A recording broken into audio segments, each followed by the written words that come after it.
শ্রী শ্রী অনুকূলচন্দ্র ঠাকুরের আলোচনা। জয়গুরু।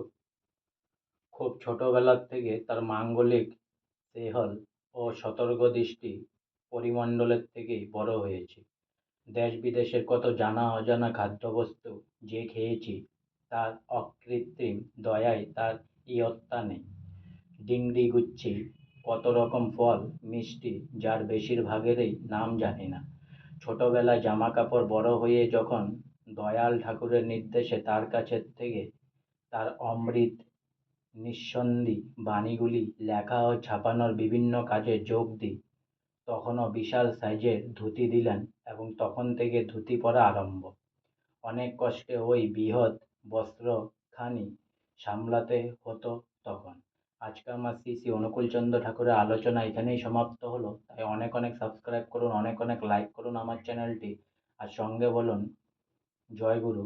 অনেক অনেক ভালো থাকুন, অনেক অনেক সুস্থ থাকুন, অনেক অনেক আনন্দে থাকুন, অনেক অনেক হেল্প করতে থাকুন সবাই সবাইকে। জয় গুরু।